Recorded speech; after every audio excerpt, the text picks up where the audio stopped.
Hello friends, नमो बुद्धाय, जय भीम सर्वांना. वर्षावास सिरीजच्या 10व्या पार्टमध्ये तुम्हा सर्वांचं खूप खूप मनापासून स्वागत. तर छत्रपती शिवाजी महाराज वस्तू संग्रहालय बौद्ध दालन जे आहे त्याचा सूरज जगताप सरांचा अभ्यास दौरा, त्याचा हा सेकंड पार्ट आहे आणि तिसरा पार्टसुद्धा येणार आहे. तर ह्या पार्टमध्ये आपण बघणार आहोत बौद्धकालीन जे शिल्प आहेत. नागपूरला ज्या स्तूपाचा एक स्तंभ भेटलेला तो सुद्धा बघणार आहोत. त्याचबरोबर शिल्पकला भारतामध्ये कशी विकसित झाली, गांधार शिल्प म्हणजे काय, मथुरा शिल्प म्हणजे काय किंवा अमरावती शिल्प म्हणजे काय, हे सगळे शिल्प आपण कसे ओळखायचे किंवा भारतामध्ये शिल्पकला कशी विकसित झाली. त्याचबरोबर आपल्याला बुद्धांचं म्हणजे सम्यक संबुद्ध जे आहेत बुद्ध, त्यांचं पहिलं शिल्प कधी आणि कोणामुळे भेटलं, त्याचबरोबर बुद्धांची जी फूटप्रिंट आहे ती सुद्धा आपण ह्या व्हिडिओमध्ये पाहणार आहोत. तर हा दालन नव्याने म्हणजे मी थँकफुल आहे की छत्रपती शिवाजी महाराज वस्तू संग्रहालयामध्ये स्पेशली बौद्ध तयार केलं. सर तुम्ही इकडे या बाजूला. हा स्पेशल दालन उघडलं आणि खूप वाट बघत होतो आम्ही या दालनाचं. त्याचं कारण असं आहे की याच्यामध्ये खूप व्हॅल्युएबल अशी जे शिल्प आहेत ती आणून ठेवलेली आहे. तुम्ही आता जे बघता हे एकमेव फ्रॅगमेंट आहे, म्हणजे आपला जो काही स्तूप होता त्या स्तूपाचा तुटलेला स्तंभ आहे, अख्खा स्तूप नाहीये. याच्यावरून तुम्ही समजून जा की स्तूप कसा असेल, है ना. तर तुम्ही हा जो बघताय आता इथे तुम्हाला एक उपासक दिसतोय, ठीक आहे, तो हात जोडलेला आहे ना. काय काय दिसतंय? स्त्री दिसते. ती काय करते? तिच्या हातामध्ये चौरी आहे. त्यांना येऊ द्या, त्यांना येऊ द्या. त्यांच्या हातामध्ये चौरी आहे. हा जो व्यक्ती आहे, हा उपासक आहे, तो हात जोडून आहे. हे कुठे थांब आपल्याला मिळालंय? कुठे हे? हा नाही, हा पवनीला सापडलाय नागपूरला. पवनी नागपूर. तिथे स्तूप होता मोठा. आता तिथे मंदिर आहे. कारण की तो स्तूप खाली काढला गेला आणि त्याच्यावर मंदिर आहे. त्यानंतर वेदिकापट्टी म्हणजे समजलं का तुम्हाला? वेदिकापट्टी म्हणजे समजलं का तुम्हाला? स्तूप असतो, त्या स्तूपाच्या भोवती रस्ता, थोडी जागा, स्तूप असतो. मी जसं तुम्हाला पहिल्यांदा सांगितलं की स्तूप काय असतो? जिथे सम्यक संबुद्धांचे शारीरिक धातू जतन करून ठेवल्याची ठिकाण, त्याला आपण काय म्हणतो? स्तूप. नंतरच्या आलेल्या राजांनी त्याच्यावरती अलंकरण केलं, सुशोभीकरण केलं. Okay, what it? सुशोभीकरण केल्यानंतर जो स्तूप असतो त्याच्या भोवती कठाडा असतो, ज्याला वेदिकापट्टी म्हणतात. ठीक आहे. आणि हे सगळे असे स्तंभ होते. मी इथे किती आता आज किती लोक आहेत? आपण 100 नावं दिलेली, पण 100 नसतील मला वाटतं इथे. ओके, 60-70. तर प्रयत्न करा, ह्याच्यातूनच सांचीला येणाऱ्या लोकांनी प्रयत्न करा. सांचीला चला माझ्या बरोबर, कारण प्रत्यक्षात तुम्हाला ते बघायला मिळतं. आता मी तुम्हाला म्युझियम मध्ये दाखवतो. ते वेदिकापट्टी काय असते, हर्मिका काय असते आणि ते शिल्प कुठे असतात हे सगळं बघायला मिळतात तुम्हाला.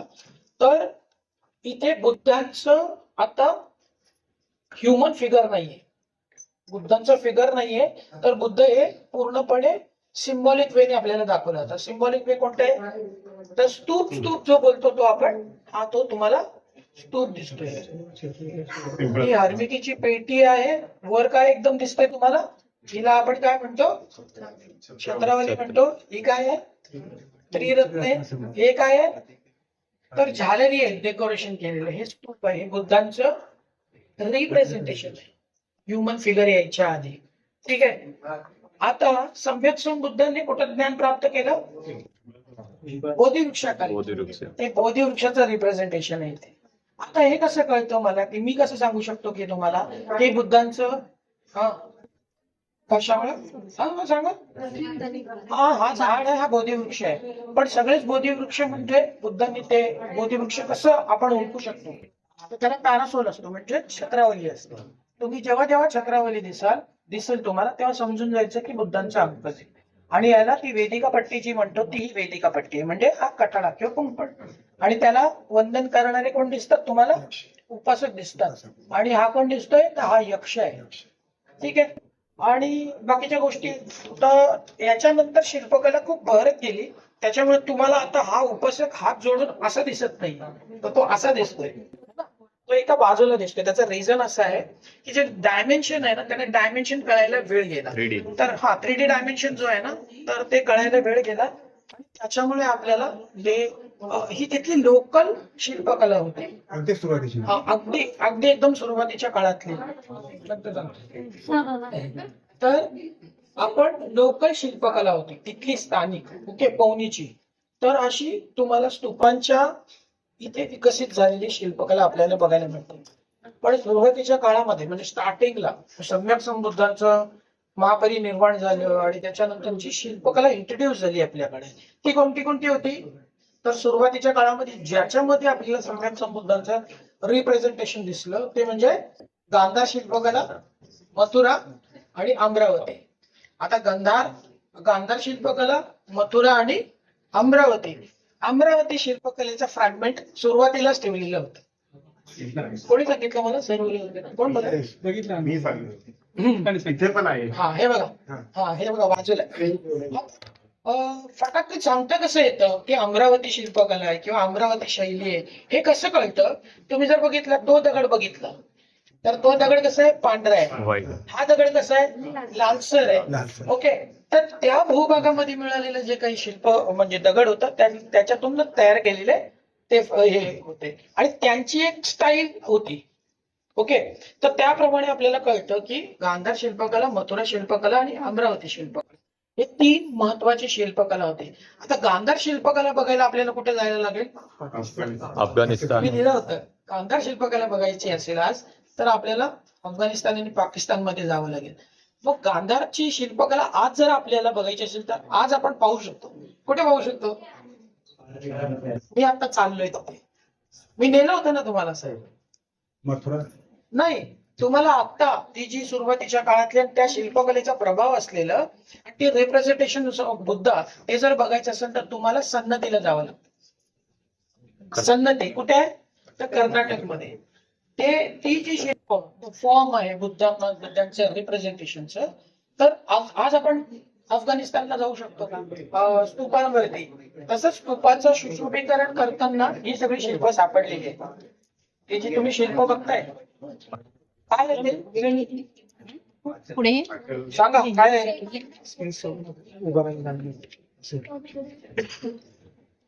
तुम्हाला समोर मी काय दाखवलं? 2 शिल्प समजून सांगितले. एक शिल्प तुम्हाला समजून सांगितलं जो होता यक्ष. दुसरं काय दाखवलं? महामायेचं ड्रीम सिक्वेल सांगितला. तो एक ड्रीम सिक्वेल आहे तिकडे, तर एक ड्रीम सिक्वेल आहे इथे. काय दिसतंय तुम्हाला? मायाज ड्रीम म्हणजे परमपूज्य डॉक्टर बाबासाहेब आंबेडकरांनी लिहिलेला बुद्ध आणि त्यांचा धम्म हा ग्रंथ किती लोकांनी वाचलाय? सांगा शिल्प.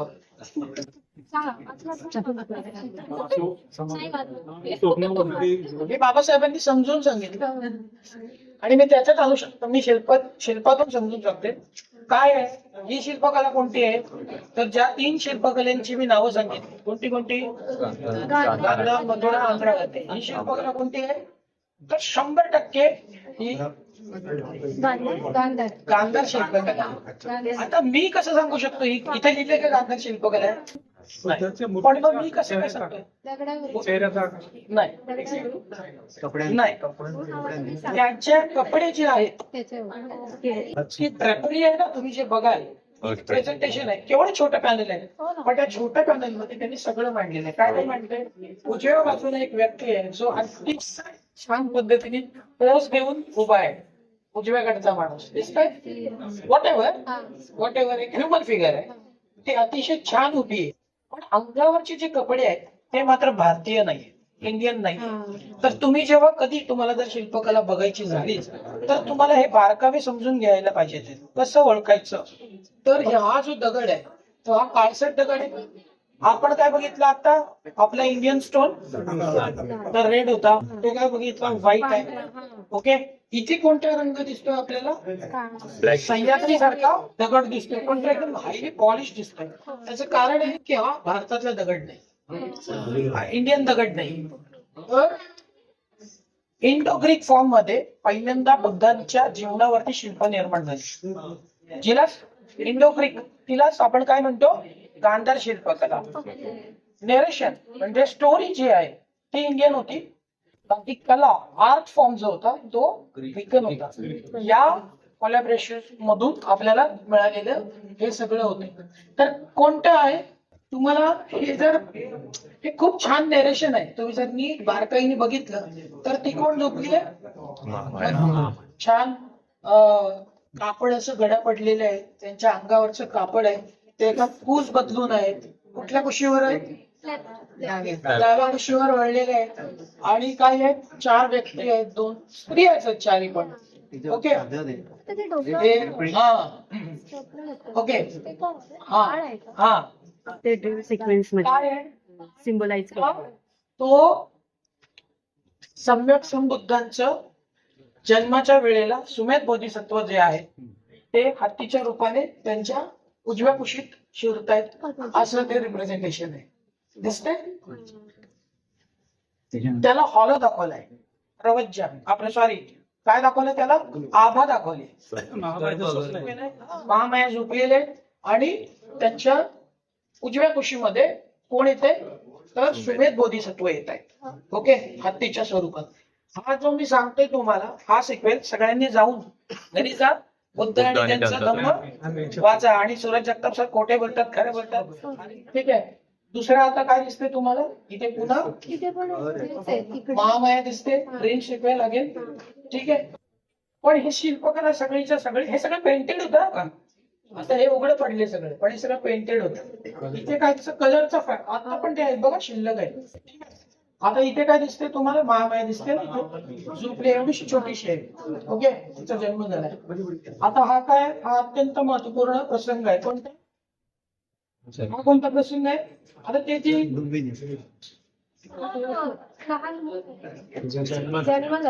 महामायांनी वरती शाहरुक्षाला बांधी धरली आहे आणि त्यांनी सम्यक बुद्धांनी जन्म घेतलाय. आता बुद्ध कसे दाखवलेत बघा त्यांनी किती छान. तो सकर आहे, ज्याला इंद्र म्हणतात. तर त्यांनी धरलंय. याच्यावर भिंतीचित्र येतं का? त्याच्यावर भिंतीचित्र आहे अजंतामध्ये. ओके. आणि त्या बाळ जे जन्माला आले त्याला कापडात घेतलेलं आहे आणि त्याच्या डोक्याच्या पाठीमागे ऑलरेडी हॉलो आहे, म्हणजे काय आपण म्हणतो आभा, ते दिसते. तुम्ही बघा नंतर. ठीक आहे. ओके. आता आपण पुढे येऊया. हे हा प्रसंग कोणते? हा प्रसंग समजून सांगितलं आता मी. हा महावीर निष्क्रमणाचा आहे. हे जे तुम्हाला दिसतंय ही सगळी जनता आहे. ओके. ही व्यक्ती त्यावेळेच्या लोकांना ह्युमन फिगर अतिशय चांगल्या पद्धतीने कोरता येतो. किती आहे बघा, छोटासा पॅनल. हा किती छोटा पॅनल आहे, पण कोणतीही गोष्ट त्यांनी वाकडी झाली, हातच उंच झालाय किंवा पायच थोडासा दुमडलाय, असं काय केलंय? सगळे ऍक्युरेट आहे. तुम्ही जर नीट एकदम बारकाईने बघितलं तर त्यांच्या चेहऱ्यावरचे हावभाव सुद्धा तुम्हाला टिपता येतील एवढ्या बारकाईने केलेले. हे भारतातली शिल्प नाहीये. ही जेवढी पण तुम्ही शिल्प बघताय ही भारतात सापडलेली नाहीत, ही भारतातून इथे आणलेली. ठीक आहे. हा महावीर निष्क्रमणाचं शिल्प आहे. सम्यक संबुद्ध वर बसलेले सिद्धार्थ वर बसलेले आणि आता गृहत्याग करतायत. गृहत्यागाचं प्रतीक कसं त्यांनी दाखवलंय तर हा तोरणद्वार आहे. ते घरातून म्हणजे त्यांच्या त्याचं वॉटेवर जे आहे त्याच्यातून बाहेर पडलेले आहे. त्यांचा आता हा म्हणजे महल आहे किंवा त्यांची म्हणजे कमानीतून बाहेर पडतायत, गृहत्याग केलेला आहे. आणि आता इथून ते सिद्धार्थ ते बुद्धत्वाचा प्रवास सुरू होणार आहे असं ते आहे. आणि ते मग आपल्याला परत दिसतंय तिथे सिद्धार्थ जे बुद्धत्व प्राप्त केले, बोधी वृक्ष दिसतोय, लोक दिसत आहेत, त्यांची ज्वेलरी, यांचे आभूषण, त्यांचे शरीर सौष्ठव हे पाहण्यासारखं आहे. हे खूप बारकाईने अभ्यास करण्यासारखं आहे आणि खूप काही सांगू शकतो मी आता याच्यावर. तेवढंच आहे. तो एक व्यक्ती आहे. खाली काय खाली जो दिसतोय ना, तर मी ह्याच्यावर लिहिलेलं आहे. तुम्ही परत जा, दुसऱ्या ग्रुप आहे, सॉरी त्या ह्या ग्रुपवर पाठवेल. 4 यक्ष असतात इथे. 2 आता तो दिसत नाही. यक्ष असतात, यक्ष. सम्यक संबुद्धांनी लिहिले का? आता काय म्हणतात तर सिद्धार्थ हा व्यक्ती जेव्हा गृहत्याग करतो दिवसा उजेडी, तेव्हा जनतेला कळू नये आणि आक्रोश होऊ नये म्हणून त्यांना कळायला नाही पाहिजे म्हणून 4 यक्ष त्या घोड्यांच्या खुरांना पायांना धरतात आणि उचलतात, कारण की त्या टापांचा आवाज सुद्धा जाऊ नये आणि लोकांना कळू नये की सिद्धार्थ आता निर्धार करतो. म्हणून काहीतरी यक्ष असतात, असे यक्ष आहेत. ह्याचं मी सगळं वर्णन केलेलं. ठीक आहे, तर बुद्ध आहेत, हे सगळ्या गोष्टी आहेत. इथे आता शिल्प आहे. थोडं पाठीमागे या. मागे सांगा काय काय आहे? बराच वेळा बघतो. भूमी स्पर्श मुद्रा आहे. थोडी मागे सम्यक संबुद्धांनी कुठे ज्ञान प्राप्त केलं? धम्म कुठे सांगितलं त्यांनी? सारनाथला सांगितलं. कुठल्या ठिकाणी? बृहदाय वनामध्ये. बृहदाय वनामध्ये त्यांनी पहिल्यांदा धम्म सांगितला. कसं काय कळतं आपल्याला की नक्की त्याच हे प्रतीक आहे? कसं काय सांगू शकता? 150, 200, 300, 400, 500 रुपयाचं तिकीट जरी आणलं तुम्ही काढून तरी नाही कळत. हे जर नाहीये पॅनल तर तुम्हाला कळणार नाही काय आहे. तर सम्यक संबुद्ध बसलेले आहेत. ठीक आहे, बाजूला पंचवर्गीय भिक्खू बसलेले आहे. खाली काय आहे? तर चक्र दिसतोय मध्ये. पद्मासनात आहेत बुद्ध. एका हाताने त्यांनी त्यांचा चिवर असा काठ धरलेला आहे, एक हात जमिनीला टेकवलेला आहे. खाली काय दिसतंय तुम्हाला? खालचं महत्वाचं आहे. तो जो आसन आहे त्याच्या खाली काय दिसतोय तुम्हाला? गोलाकार काहीतरी दिसतोय. चक्र म्हणजे धम्माचं प्रतीक आहे. धम्माचा रिप्रेझेंटेशन म्हणून तो चक्र दाखवलाय. Natures law. धम्म म्हणजे काय? निसर्गाचा नियम. म्हणून त्याला सनातन म्हटलं गेलंय. अनादी कालापासून चालत आलेलं आहे. तो सनातन नाही, आता जो गोंधळ घालताय तो सनातन नाही. तर हा अनादी कालापासून चालत आलेला जो नियम आहे, चुकी केली तर त्याची शिक्षा तुम्हाला मिळणार, बरोबर केलं त्याची पण शिक्षा मिळणार. हा निसर्गाचा नियम आहे.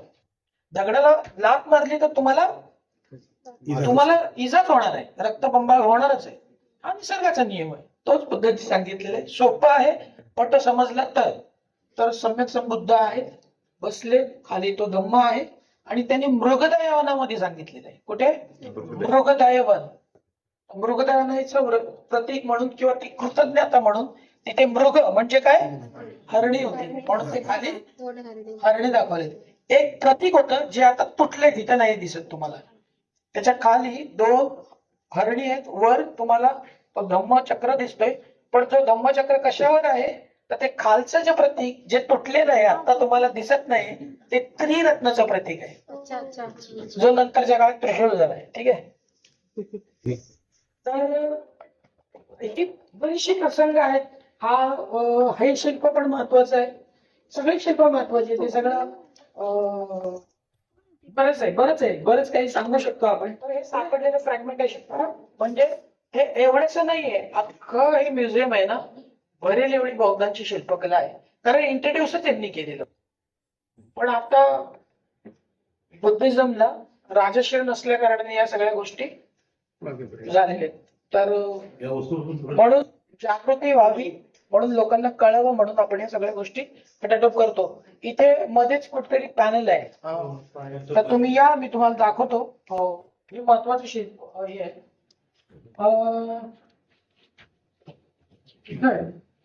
इथे पण आहे, ते दाखवतो. ते सांगतो.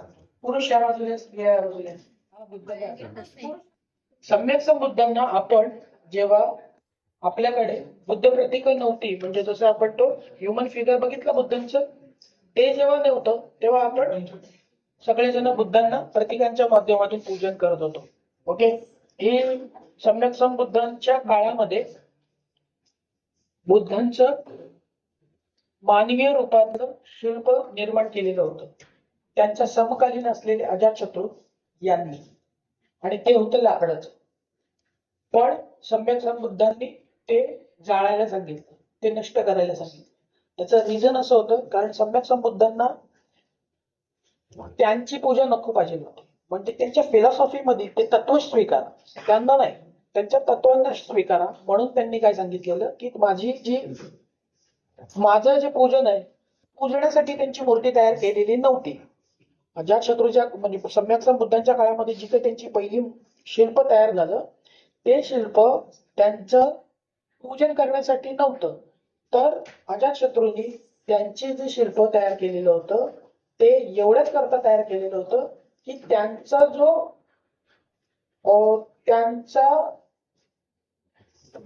त्यांच्या देशातून जाणं त्यांना ते मान्य नव्हतं. ते त्यांना सतत हवे होते, त्यांचे जवळ पाहिजे होते आणि सम्यक संबुद्ध चारिका करत वेगवेगळ्या ठिकाणीवर जात होते आणि त्यांचा दुरावा त्यांना सहन नव्हता होत, म्हणून त्यांनी बुद्धांचं शिल्प तयार केलेलं. हे मी पहिल्यांदा सांगतोय इथे, याच्या आधी सांगितलेलं नव्हतं. त्याचं कारण आहे की जी दगडांमध्ये जी शिल्प तयार झाली ती पहिल्यांदा आपल्याला दिली कोणी, तर ती आपल्याला देण दिली कनिष्क नावाचा जो राजा होता त्यांनी दिली. कनिष्कांची वरती पॉइंट्स आहेत, तुम्ही जाऊन बघा. तर मग बुद्धांना आपण त्याआधी कशातून पूजत होतो, तर अनेक प्रतीक आहेत.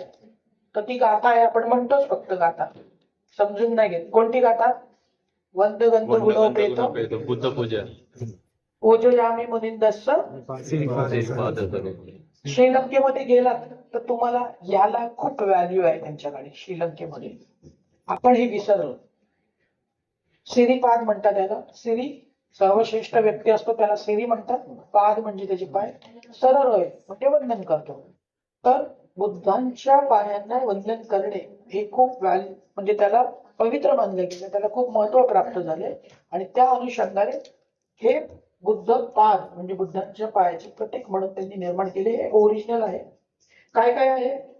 बोट दिसतात तुम्हाला? बोटांवरती काय दिसतं?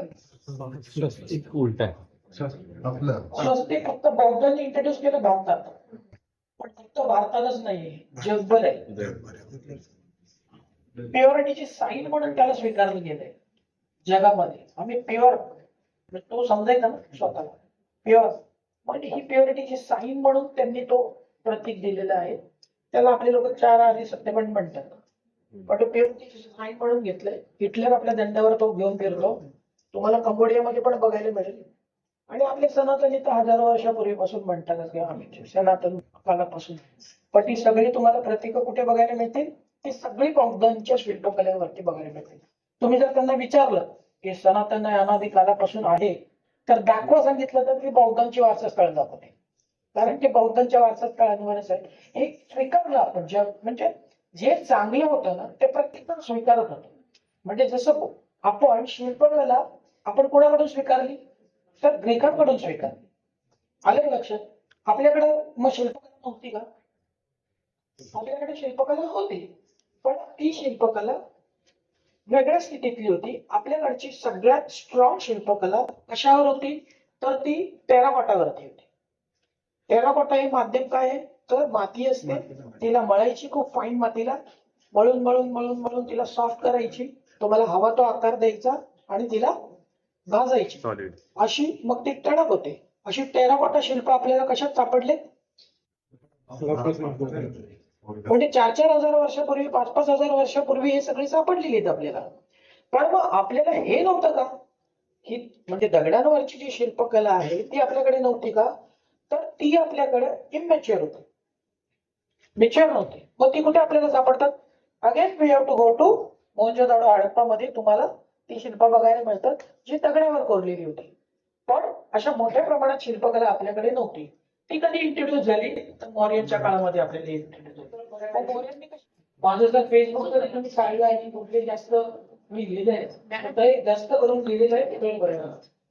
पितळखोरा 1 नंबरची लेणी, 2 नंबरची लेणी बघितल्यावर आपण 3 नंबरच्या लेणी, राईट? 3 नंबरच्या लेणीमध्ये आल्यावर आपल्याला काय सापडतं, तर एक चैत्यगृह आहे मोठा. संपूर्ण दुसऱ्या शतकामध्ये निर्माण झालं. किती? अजंठा अजून चालू व्हायची होती, अजंठा अजून चालू झालेली नव्हती. अजंठाच्या 20-25 वर्षाआधी पितळखोरा लेणी निर्माण झाली. तुमची अजंठाची जी भित्तिचित्र आहे जी प्रसिद्ध आहे ती पण अजून निर्माण व्हायची होती जेव्हा पितळखोऱ्यावर तयार झाली. ओके, तर 1 नंबरची लेणी, 2 नंबरची लेणी तयार झाली. 3 नंबरची लेणी सगळ्यात मोठी आहे, ती म्हणजे चैत्यगृह. चैत्यगृह म्हणजे काय? जिथे सम्यक संबुद्धांना आपण त्यांच्या प्रती आदरभाव व्यक्त करतो, किंवा या भाषेत आजच्या भाषेत समजून घ्यायचं तर त्यांना आपण पूजतो असं ठिकाण म्हणजे चैत्यगृह. त्या चैत्यगृह जो आहे तर पितळखोऱ्यामधला चैत्यगृह कसा आहे, तो स्तूप कसा आहे तिथला, कोण कोण आलेले माझ्या बरोबर? हा, तर पितळखोऱ्यातला स्तूप कसा आहे, तो अर्धा तुटलेला आहे. अर्धा तुटलेला आहे, अर्धा वरचं गायब आहे सगळं. तर मी दाखवलेलं आहे तिथे. तर आपण पाठीमागच्या बाजूला गेलो, जो स्तूप असतो स्तूपाच्या पाठीमागे गेलो म्हणजे प्रदक्षिणा पथ आहे आणि त्याच्यामध्ये असा एक गॅप आहे आणि मग मागे जाता येतं आपल्याला त्या स्तूपाच्या भोवती. त्याच्या खाली त्याच्यामध्ये खोबड्या होत्या, त्या खोबड्यांमध्ये हे ठेवलेलं होतं. 1 2 हा, हे तुम्हाला काय वाटतं काय आहे? हे जे 1 2 3 जे आहे ते काय आहे? हे पण काय आहे? स्तूप आहेत ना. हे आजपासून 2000 वर्ष, साधारण 2200 वर्षापूर्वी तयार केलेले. किती? 2200. आज तुम्हाला इझिली बघायला मिळतं ना की हे अरे हा ना स्तूपाच्या आकाराचा आहे, अरे हा ना स्तूपाच्या आकाराचा आहे, हा दगड आहे. दगड काय आहे? दगड. याला स्फटिक म्हणतात आपल्या मराठीमध्ये, इंग्लिश मध्ये म्हणतात त्याला क्रिस्टल, जो ट्रान्सपरंट असतो. हा प्युअर दगड आहे आणि या दगडाला 2000 वर्षापूर्वी तोकडी साधना असताना स्तूपाचा आकार दिलाय. ओके, आणि स्तूपाचा आकार देऊन त्याच्या वरचं गोल आहे ना आणि खालचा जो बेस आहे ते निघतं असं. ते जे आहे ना, जी वरची दांडी आहे ती अशी निघते. त्याच्यामध्ये अनंत झालेल्या बदंतांचे शारीरिक धातू होते. ह्याच्यामध्ये असे 5 सापडले. एक अशी सिलेंड्रिकल पाईप असा तो सापडला आणि एक रिंग सापडली क्रिस्टलची. तर हे 5 स्तूप होते. आता इथे 3 प्रेझेंटेशन मध्ये, बाकीचे मला माहिती नाही, पण हे बघायसाठी मी तडफडत होतो. हे मला बघायला मिळालं. मी जेव्हा ओपनिंग झालं त्याच्या दुसऱ्या दिवशीच मी आलो. तर हे 3 जे आहेत, जो स्तूप आहे त्या स्तूपाच्या मागच्या खोबलीमध्ये M.N. देशपांडे सरांना 1958 ते 1959 कालामध्ये भारतीय पुरातत्व खात्याने तिथे मोठं डेब्रिज उचलण्याचं काम केलं. तेव्हा त्यांना हे सापडलं आणि याच्यामध्ये त्या अनंतांचे शारीरिक धातू होते, ज्यांनी त्या भूभागामध्ये अनंतपद प्राप्त केले.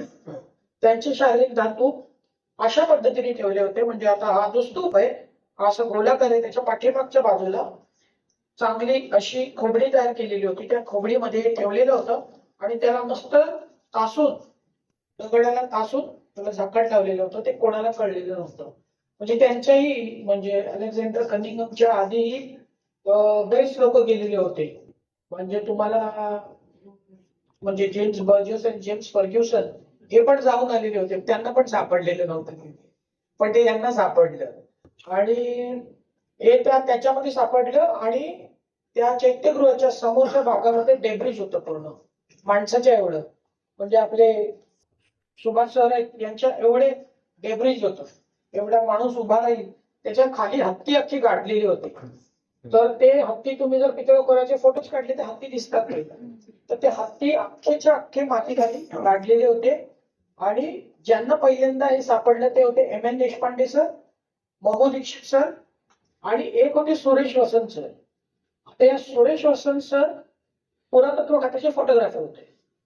त्यांना थोडस डाऊट वाटलं की इथे काहीतरी आहे, म्हणून त्यांनी सांगितलं की काहीतरी दिसतंय मला, म्हणून ते बघायला गेले. आणि तो 3 नंबरच्या चैत्यगृहाच्या समोरच्या पायऱ्या त्यांना दिसल्या थोड्याशा मातीच्या खाली.